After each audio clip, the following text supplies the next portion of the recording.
What's going on, everybody? Thought I would go ahead and do a first impressions video of this Kershaw knockout knife I just got in the mail today. Just picked up. Not going to do a full review yet because I'm going to carry it for a while and see how I like it overall, but just wanted to do a first impressions video.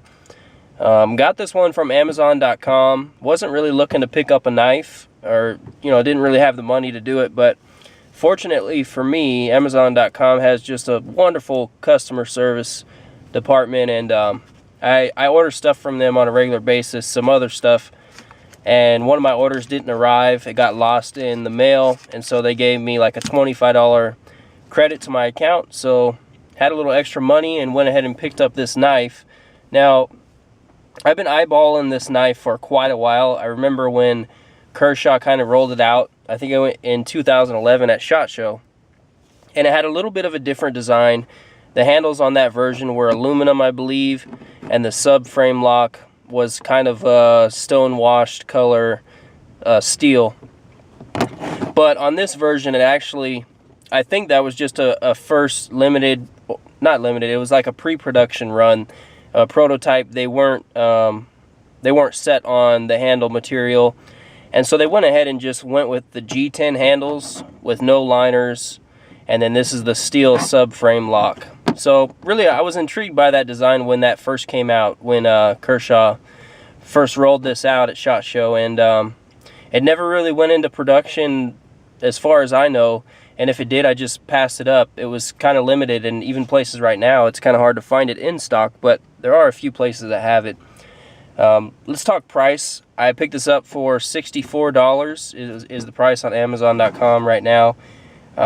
It appears to be around $60 on most knife stores, knife shops, although I've seen a few on sale for around 55 bucks.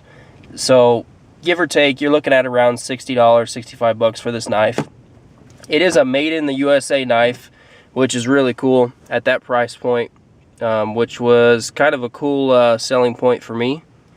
Made in the USA. But yeah, this is kind of just a really cool design. They call it the Knockout, and the reason why they call it the Knockout is due to the subframe lock. What it is like I said, these are G10 handles, no scales.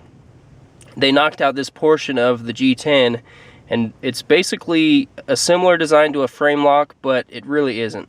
And what I mean by that is, it's in the style of a frame lock, but in actuality, this is a solid steel piece right here that is actually screwed into the frame underneath where I have the pocket clip right now. You see those two screws? Those are in essence holding this steel piece right here that makes the frame lock. Now this knife, straight out of the box, I carried it only today. It's got about 40 to 50% lockup, so still fairly early. I'd prefer it to be earlier, but no, not really worried about it. It's still pretty early for what it is. Has dual thumb stud openers as well as a flipper, and this is a speed safe assisted opening knife. Pops right out with authority. Really quick deployment. Overall, I'm really liking this knife. I like how the scales are G10 and they don't have any liners in them yet. If you look at the knife and you feel it, it's still extremely sturdy. I mean, it doesn't have a whole lot of give, if any at all, in the body, which is really great. And it also keeps the knife somewhat light. It's about 3.5 ounces, which is really cool for this size blade. I have particularly large hands, and you can kind of see how the handle fits in my hands. There's a little bit of the bottom of the handle sticking out when I get a full 4-finger grip, but if my hands were any bigger, this knife probably wouldn't be comfortable. A lot of people, well, not a lot of people, the very few amount of pictures and reviews I saw of this knife, people talked about how large it is, but I don't really know. It's not that much larger than most knives. I'd say it's a mid to large size knife. Here's a CRKT shenanigan next to it. Give you a size idea. Actually, be more accurate if I put them like this. The shenanigan's a little bit longer. Handle's a little bit longer also. Probably like half an inch longer. The blade's a little longer. But the selling point for me, or just the really great thing about this knockout, is actually how thin the handle is. If you look at it, look at how thin that is. The Shenanigan's not a thick knife by any means. It's a thin knife already, but the Kershaw knockout is just amazingly thin, which is a really cool point about the knife. Let me give you kind of another illustration here. Let's look at this little pocket Victorinox, okay? Super thin. Look at the comparison. This knife is almost as thin as this little Victorinox keychain Swiss Army knife. So that gives you an idea. And that makes for just a great carry in pocket. It is a deep carry, has a really deep carry pocket clip, which I like. If I didn't say it before, it has quad mount. You can mount it tip up, tip down, right or left hand carry. And I am going to change this to tip down when I get a chance. But overall, I really like this knife. I think at the price point, 65 bucks, they're starting to produce these at a faster rate. Kershaw's starting to put them out so you can actually order them. It was kind of hard to get a hold of them for quite a while. As I said, you know, they came out in early 2012 after they were announced, and I didn't get a chance to pick one up. So it's nice to see that they're starting to put them out, and I think it's just a great value at first glance. I mean, this isn't by any means a review.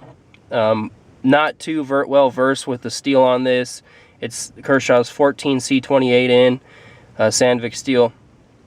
So I want to use it and see how I like it before I do a full-on review. But I like it. I really like. I've never had a frame lock, and even though this isn't a true frame lock, it's really sturdy. Lockup this is probably the best lockup out of any knife I've had. There's absolutely no blade play side to side or up down, and it still deploys fast with that speed safe. Not necessarily a fan of assisted opening knives, but I don't have a problem with them. I like them. So really sharp out of the box. This blade, one thing I didn't mention, is actually stone washed. It's got a really cool stone washing on it, and I really like it. I don't know if you're getting that from the camera, but just a really cool stone wash finish on there. I really like it. Also, you look at how big the belly is on this blade. I really like that also.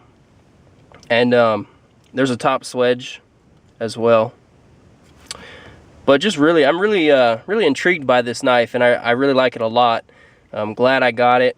And like I said, I got it for just dirt cheap. I got it for like 35 bucks because of my credit, thanks to Amazon.com. But you know, for 65 bucks, I think this is just a really great knife.